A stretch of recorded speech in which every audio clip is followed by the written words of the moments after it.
ఈరోజు దాదాపుగా 16-17 నెలలు అయిపోయిన నేపథ్యంలో ఈరోజు ఈ సమావేశం నిర్వహిస్తూ ఉన్నాం. ఫాస్ట్గా ఈ ప్రభుత్వం మీద ఇప్పటికే ప్రజల్లో తీవ్రమైన వ్యతిరేకత అన్నది ఇప్పటికే కనిపిస్తూ ఉంది. మామూలుగా 2 సంవత్సరాల తర్వాత ప్రజల్లో పరిపాలన ఎలా ఉంది అని చెప్పి చూస్తే ఏ ప్రభుత్వానికైనా కూడా సాధారణంగా ఈ లెవెల్లో యాంటీ ఇన్కంబెన్సీ ఆర్ ప్రజల్లో వ్యతిరేకత అనేది ఈ లెవెల్లో మామూలుగా ఉండే పరిస్థితి ఉంటే చంద్రబాబు నాయుడు గారికి మాత్రం ఈ లెవెల్లో ప్రజల్లో వ్యతిరేకత యాంటీ ఇన్కంబెన్సీ ఇప్పటికే కనిపిస్తూ ఉంది. ఈ పెద్ద మనిషి ఎన్నికలప్పుడు ఏమి చెప్పొచ్చాడు, ఎన్నికలు అయిన తర్వాత ఈ పెద్ద మనిషి ఏం చేస్తూ ఉన్నాడు అన్నది కాస్త విశ్లేషిస్తే అప్పట్లో రిపీటెడ్గా చెప్తా ఉన్న పదాలు, రిపీటెడ్గా చెప్తా ఉన్న మాటలు, సంపద సృష్టిస్తానని, సూపర్ 6 సూపర్ 7 ఇస్తానని, సూపర్ 6 సూపర్ 7 కాదు జగన్ చేసేటివన్నీ కూడా చేస్తూ ఇంకా అధికంగా సూపర్ 6 సూపర్ 7 కూడా ఇస్తానని కూడా చంద్రబాబు నాయుడు గారి నోట్లో నుంచి అప్పట్లో మనం రిపీటెడ్గా ప్రతి మీటింగ్లోనూ రిపీటెడ్గా ఆయన ఎక్కడికి వెళ్ళినా కూడా రిపీటెడ్గా మనకు ఎప్పుడు కూడా వినిపించేటివి. మరోవైపు చూస్తే సూపర్ 6 సూపర్ 7 ఇస్తాను అని చెప్పిన ఈ పెద్ద మనిషి వాటికైతే దేవుడెరుగు మన ప్రభుత్వంలో అంతవరకు ఉన్న స్కీములన్నీ కూడా పూర్తిగా రద్దయిపోయి సూపర్ 6 సూపర్ 7 గాలికి ఎగిరిపోయిన పరిస్థితులు రాష్ట్రంలో ప్రస్ఫుటంగా కనిపిస్తూ ఉన్న పరిస్థితులు. ఈరోజు ఒక ప్రభుత్వం నడుస్తూ ఉంది అని అంటే మనమంతా ఏమి ఎక్స్పెక్ట్ చేస్తాం? ఒక ప్రభుత్వం కనీస బాధ్యతలు ఏమిటి అని చెప్పి ఆ ప్రభుత్వం విద్యాపరంగా మంచి విద్యా వ్యవస్థను ఇస్తుంది అని ఎక్స్పెక్ట్ చేస్తాం. వైద్యపరంగా ప్రతి పేదవాడికి మంచి చేస్తుందని, మంచి వైద్య వ్యవస్థ రాష్ట్రంలో ఉంటుందని ఎక్స్పెక్ట్ చేస్తాం. ఒక ప్రభుత్వం ఏర్పడినప్పుడు ఆ ప్రభుత్వం రైతన్నకు తోడుగా నిలబడుతుంది అని, ప్రభుత్వ బాధ్యత రైతుకు అండగా నిలబడము అని చెప్పి మనం అంతా కూడా ఎక్స్పెక్ట్ చేస్తాం. ఒక ప్రభుత్వం ఏర్పడితే లా అండ్ ఆర్డర్ బ్రహ్మాండంగా పనిచేయాలని, ఆ లా అండ్ ఆర్డర్లో ఎలాంటి వివక్ష లేకుండా ఆ లా అండ్ ఆర్డర్ ఉంటుందని, అలాంటి మంచి లా అండ్ ఆర్డర్ ప్రభుత్వంలో చూస్తామని ఎవరైనా కూడా ఎక్స్పెక్ట్ చేస్తారు. కానీ ఈరోజు చూస్తే విద్య, వైద్యం, వ్యవసాయం, లా అండ్ ఆర్డర్ ఏది తీసుకున్నా కూడా ఈరోజు తిరోగమనమే కనిపిస్తూ ఉంది.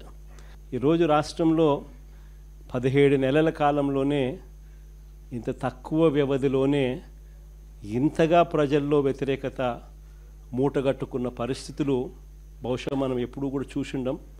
ఫస్ట్ టైం ఇది కూడా జరుగుతూ ఉంది. మొన్న ఈ మధ్యకాలంలో ఈ పెద్ద మనిషి ఒక అడ్వర్టైజ్మెంట్ ఇచ్చాడు, ఈనాడులో అడ్వర్టైజ్మెంట్ ఇచ్చాడు. విజయోత్సవ సభ అని చెప్పి ఒకటి అనంతపురంలో పెడతా ఉన్నప్పుడు ఈ పెద్ద మనిషి ఇచ్చిన అడ్వర్టైజ్మెంట్ ఇది. ఇలా ఈ మాదిరిగా అడ్వర్టైజ్మెంట్ ఇచ్చాడు. ఈనాడు వాళ్ళ పాంప్లెట్ పేపర్లో ఈ అడ్వర్టైజ్మెంట్ కూడా అందరికీ కూడా కనిపిస్తుంది. అసలు ఒకసారి ఈ అడ్వర్టైజ్మెంట్ చూస్తే సూపర్ 6 సూపర్ హిట్ ఈ అడ్వర్టైజ్మెంట్లో పైన హెడ్డింగ్ అని, కింద అవన్నీ కూడా సూపర్ 6 సూపర్ 7కి సంబంధించిన హామీలు అని చెప్పి జనరల్గా కూడా మనం అంతా అనుకుంటాం. ఈ అడ్వర్టైజ్మెంట్లో ఒకసారి చూస్తే ఇది ఎన్నికలప్పుడు ఇచ్చిన అడ్వర్టైజ్మెంట్. సూపర్ 6 సూపర్ 7కి సంబంధించి ఎన్నికలప్పుడు ఇచ్చిన అడ్వర్టైజ్మెంట్. ఈ ఎన్నికలప్పుడు ఇచ్చిన ఈ అడ్వర్టైజ్మెంట్ను నిన్న విజయోత్సవ సభలో ఇచ్చిన ఈ అడ్వర్టైజ్మెంటు ఒకసారి తేడా చూస్తే సూపర్ 6 సూపర్ 7 మారిపోయినాయి. సూపర్ 6 సూపర్ 7 అంశాలు మారిపోయినాయి. ఎన్నికలప్పుడు యువతకు 3,000 రూపాయల నిరుద్యోగ భృతి అని చెప్పినాడు. ఈరోజు కనపడ్డంలా సూపర్ 6 ఈ పొద్దు ఇచ్చిన అడ్వర్టైజ్మెంట్లో. ఎన్నికలప్పుడు ప్రతి మహిళకు ఆడబిడ్డ నిధి 15,000 అన్నాడు, 1,500 సంవత్సరానికి 18,000 అన్నాడు. ఎన్నికలప్పుడు ఆడబిడ్డ నిధి నెలకు 1500, సంవత్సరానికి 18,000 అన్నాడు. ఈరోజు ఇచ్చిన అడ్వర్టైజ్మెంట్లో అసలు కనపడంలా. ఆడబిడ్డ నిధి అనే సూపర్ 6 పథకం అసలు అడ్వర్టైజ్మెంట్లో లేదు. కింద చూస్తే బీసీ, ఎస్సీ, ఎస్టీ, ముస్లిం మైనారిటీలకు 50 ఏళ్ళకే పెన్షన్ కింద. ఈరోజు ఎస్సీ, ఎస్టీ, బీసీ మహిళలకు 50 ఏళ్ళకే పెన్షన్ అనేది అది కూడా అడ్వర్టైజ్మెంట్ లేదు. అంటే ఏకంగా ఏ స్థాయిలో వీళ్ళు మోసాలు ఉన్నాయి అని చెప్పడానికి ఇదొక నిదర్శనం. అధికారంలోకి రాకమునుపు సూపర్ 6, సూపర్ 7 అంటే ఒకటని, అధికారంలోకి వచ్చిన తర్వాత 16 నెలల తర్వాత అసలు ఏమీ చేయకపోయినా కూడా సూపర్ 6, సూపర్ 7 చేసేసాము అని చెప్పి సూపర్ 6, సూపర్ 7లో ఉన్న అంశాలను మార్చేసి ఏకంగా దానికి విజయోత్సవాల పేరుతో బలవంతపు విజయోత్సవాలు కూడా జరిపించేసేసి చేసేసినాము అని చెప్పి కూడా చెప్పే గోబల్స్ ప్రచారం నిజంగా ఏ స్థాయిలో వీళ్ళది ఉంది అని చెప్పడానికి ఇది ఒక నిదర్శనం. బహుశా ఈ స్థాయిలో మోసం చేసే వాళ్ళు ప్రపంచ చరిత్రలో బహుశా చాలా తక్కువ మంది ఉంటారేమో. ఒక్కడే కరెక్టే. ఇలాంటి వాడు ప్రపంచ చరిత్రలో దేశంలో ఎవడు ఉండడు. ఈయన ఇచ్చిన సూపర్ 6, సూపర్ 7 ఈ నిరుద్యోగ భృతికి ప్రతి పిల్లాడికి నెలకు 3,000 రూపాయలు, సంవత్సరానికి 36,000 రూపాయలు. ఈ మాదిరిగా బాండ్లు ఇచ్చినారు, ప్రతి ఇంటికి బాండ్లు పంపించినారు. జూన్ 2024 నుంచి ఈ మొత్తం మీ అకౌంట్లో జమ చేయబడుతుంది అని చెప్పి చెప్తారు. ఇంకో బాండ్లు చూస్తే ఇది రాసిచ్చేస్తారు. ఈ మాదిరిగా పవన్ కళ్యాణ్, చంద్రబాబు నాయుడు ఇద్దరు ఫోటోలు పెట్టి ప్రతి ఇంటికి కూడా ఇది పంపించిన. దీంట్లో ఇద్దరు ఉన్న చోట ఇద్దరు కలిసి ప్రమాణం చేస్తారన్నట్టుగా పెట్టడం. ఈ మోసాలు ఏ స్థాయిలో ఉన్నాయి అంటే సూపర్ 6లో, సూపర్ 7లో చెప్పినవి ఏవి కూడా అమలు కాకపోగా, కొన్నింటిలో ఏదైతే కొద్దో గొప్ప అమలు చేశారో అవి కూడా అందరికీ ఇవ్వకుండా కొందరికి మాత్రమే ఇచ్చే పరిస్థితిలో మరికొన్ని. ఈ పెద్ద మనిషి హయాంలో అన్ని రకాలుగా వ్యవస్థలన్నీ కూడా నీరుగారిపోయిన పరిస్థితులు కనిపిస్తూ ఉన్నాయి. రైతులు ఈరోజు ఉన్న పరిస్థితి ఎంతటి దారుణంగా ఉన్నారు. రైతుల పరిస్థితి అంటే ఏ పంటకు రైతన్నలకు గిట్టుబాటు ధర రాని పరిస్థితి. యూరియా కోసం రైతులు ఏకంగా క్యూ లైన్లో నిలబడుతూ ఉన్న పరిస్థితి, అయినా యూరియా దొరకని పరిస్థితి. ఏ రైతన్నకు ఏ పంటకు గిట్టుబాటు ధర రాని పరిస్థితి. రైతన్నలకు ఉచిత పంటల బీమా పథకం గాలికి ఎగిరిపోయింది. కనీసం ఇన్సూరెన్స్ లాస్ట్ ఇయర్కి సంబంధించిన ఇన్సూరెన్స్ డబ్బులు కూడా ఈ పెద్ద మనిషి ఇన్సూరెన్స్ డబ్బులు కట్టకపోవడంతో రాని పరిస్థితి. నేను అడుగుతా ఉన్నా, ఒక్కసారి మనం ఉన్నప్పుడు ఏ రోజన్నా కానీ ఆ 5 సంవత్సరాల కాలంలో ఏ రోజైనా ఇలాంటి పరిస్థితులు ఎప్పుడైనా రైతు చూసినాడా అని? ఏ రోజన్నా ఒక్క రోజన్నా కానీ రైతు యూరియా దొరకడం లేదని చెప్పి క్యూలో నిలబడడం ఎప్పుడున్నా మన 5 సంవత్సరాల కాలంలో కనీసం ఒక్కసారన్నా జరిగింది అని అడుగుతా ఉన్నా. ఆశ్చర్యం కలిగించే విషయాలు ఇవన్నీ కూడా. ఈరోజు రైతుల పరిస్థితి ఎందుకు ఇంత అధ్వానంగా ఉందనంటే కారణం బ్లాక్ మార్కెటీర్లతో, దళారీలతో ప్రభుత్వమే చేతులు కలిపింది. దళారీలతో వీళ్ళే చేతులు కలిపి ప్రైవేట్కు కోటా పెంచేసినారు. ఆర్బీకేలు నిర్వీర్యం చేసినారు. ఈ క్రాప్ అనేది కనపడకుండా పోయింది. ఇంకా పనిలో పని పిఎస్సీలకు వచ్చేసరికి ఇంకా వీళ్ళ కార్యకర్తలు ఎత్తడం మొదలుపెట్టినారు. ఇంకా ఫినిష్. ఓ పక్క కార్యకర్తలు పిఎస్సీలకు వచ్చేసరికి వీళ్ళు ఎత్తడం మొదలుపెట్టినారు. ఆర్బీకేలు లేవు, ఈ క్రాపు లేవు, అన్నీ నిర్వీర్యం. ప్రైవేట్కు కోటా పెంచేసినారు. మార్కెట్లో యూరియా లేదు. వాళ్ళు బ్లాక్ చేశారు, రేట్లు పెంచారు. 267 రూపాయలు బస్తా, మరో 200 రూపాయలు ఎక్స్ట్రా కడితే తప్పనిచ్చి యూరియా దొరకని పరిస్థితిలోకి ఈరోజు రైతు బతుకు దిగజారిన పరిస్థితి ఈరోజు కనిపిస్తూ ఉంది. మన హయాంలో ప్రతి రైతుకు కూడా గిట్టుబాటు ధరలు ప్రతి పంటకు రావడమే కాకుండా మరీ ముఖ్యంగా ధాన్యానికి సంబంధించి ప్రతి రైతుకు గిట్టుబాటు ధర లభించడమే కాకుండా రైతుకు ఈ క్రాప్ ద్వారా, ఆర్బీకేల ద్వారా ట్రాన్స్పరెంట్గా ఏ రైతుకైనా కూడా ఎంఎస్పి కన్నా రూపాయి తక్కువ ఇచ్చిన పరిస్థితి ఎక్కడలా. గన్ని బ్యాగ్స్, లేబరు, ట్రాన్స్పోర్టు పేరుతో అదనంగా దాదాపుగా అదనంగా దాదాపుగా 10,000 రూపాయలు ఎకరాకు రైతుకు అదనంగా అందించిన పరిస్థితులు మన ప్రభుత్వంలో జరిగాయి. ఈరోజు చంద్రబాబు నాయుడు గారు వచ్చేసరికి పరిస్థితి మారింది. ధాన్యాన్ని గిట్టుబాటు ధర రాని పరిస్థితి ఎందుకుంది అని అంటే చంద్రబాబు నాయుడు అంటాడు, పండించిన ధాన్యం ప్రజలు తినే పరిస్థితిలో లేరంట అని నేను ఇప్పుడు చెప్తాడు తీరి. ఈ ధాన్యం అంతా కూడా ఇథనాల్ తయారు చేసేదానికి మాత్రమే ఉపయోగపడుతుందని ఈయన అంటున్నాడు. అంటే దాని అర్థం ఏంది, ఇంకా నెక్స్ట్ ఫ్యూచర్లో కూడా నేను ధాన్యం సేకరణలో నా పరిస్థితి ఇదే మాదిరిగానే ఉంటుంది, ధాన్యం కూడా ఏ ఒక్కరికి గిట్టుబాటు ధర రాదు, మీరు పంటలు మానేయండి అని చెప్పి చెప్తా ఉన్నాడు.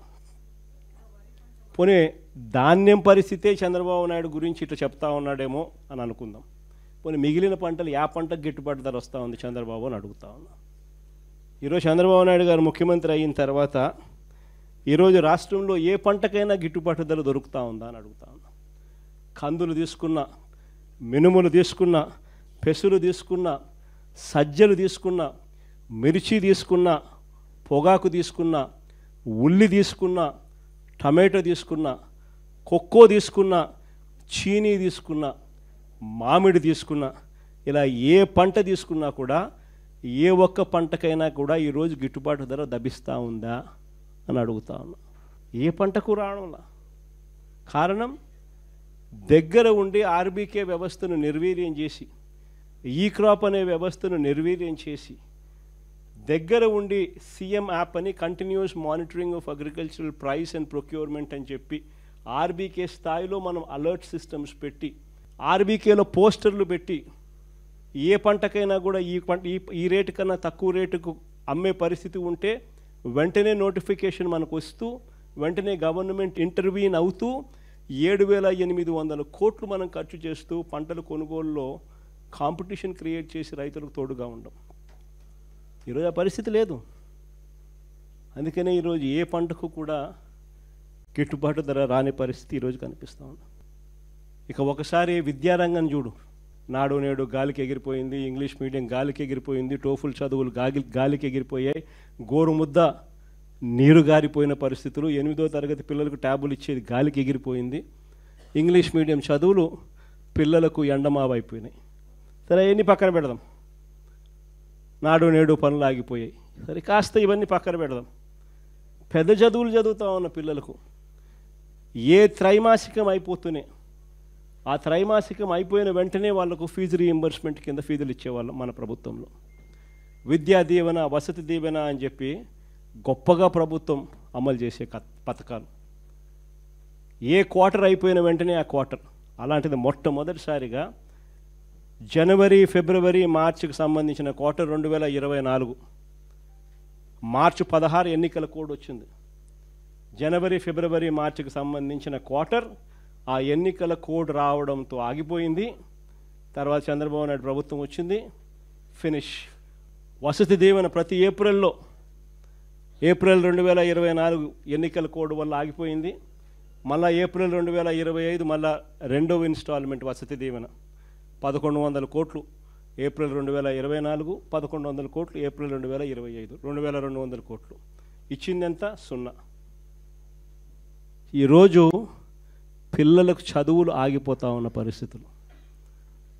చదువుకునేదానికి పేదవాడు ధైర్యం చేయడంలా ఈరోజు ఇంజనీరింగ్ కాలేజీలో చేరడానికి. చదువుతూ ఉన్న పిల్లడికి ఈరోజు సర్టిఫికెట్లు అందడంలా.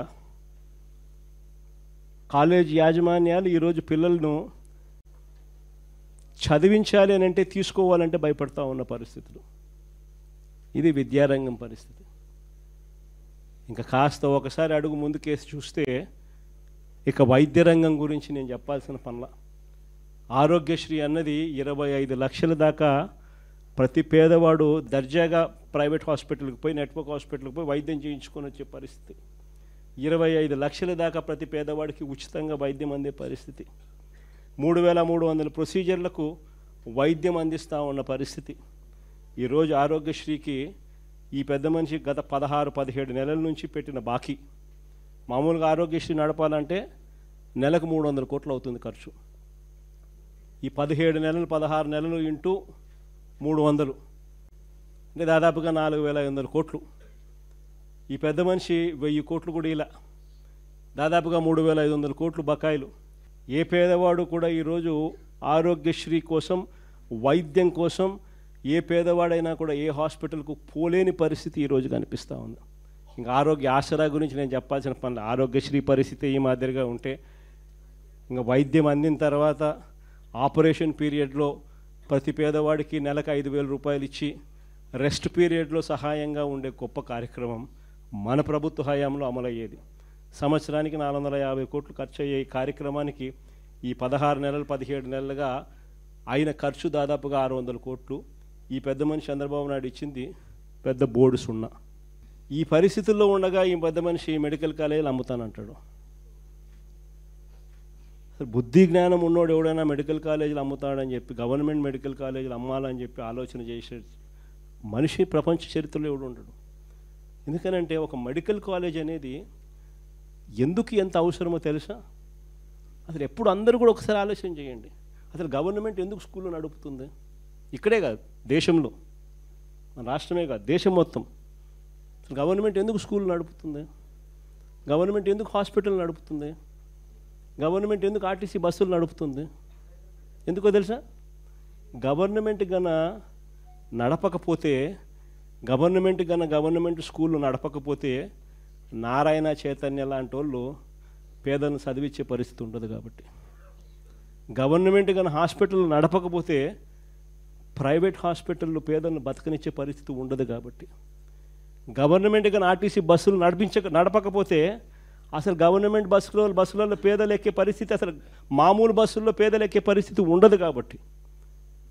కాబట్టి దేశవ్యాప్తంగా కూడా గవర్నమెంట్ ఎందుకు స్కూళ్ళు నడుపుతుంది, ఎందుకు హాస్పిటల్ నడుపుతుంది, ఎందుకు బస్సులు నడుపుతుంది అని అంటే ప్రైవేట్ ఎక్స్ప్లాయిటేషన్ జరగకుండా చెక్కు పెట్టేందుకు. ఈరోజు ఈ గవర్నమెంట్ హాస్పిటళ్ళు ప్రతి జిల్లాకు ఒకటి వస్తూ ఉంది. ఈ టీచింగ్ హాస్పిటల్స్ అంటే ప్రతి జిల్లాలోనూ ఒక సూపర్ స్పెషాలిటీ హాస్పిటల్, ఒక టీచింగ్ హాస్పిటల్ రూపాన ఈ మెడికల్ కాలేజీలతో పాటు అందుబాటులోకి వస్తుంది. అంటే ఈ మెడికల్ కాలేజీలో పనిచేస్తూ ఉన్న ప్రొఫెసర్లు, అసిస్టెంట్ ప్రొఫెసర్లు, పీజీ స్టూడెంట్లు, doctors, MBBS students, nursing students అందరూ అక్కడ డాక్టర్లుగా ఉంటారు. డిఫరెంట్ ఫ్యాకల్టీస్తో ఒక సూపర్ స్పెషాలిటీ టీచింగ్ హాస్పిటల్ ప్రతి పేదవాడికి జిల్లాలో అందుబాటులో ఉంటుంది. ఇది అక్కడ ఉండడం వల్ల ఆ జిల్లాలో మిగిలిన ప్రైవేట్ హాస్పిటల్ ఎవరు కూడా పేదవాడిని ఎక్స్ప్లాయిట్ చేసే పరిస్థితి ఉండదు.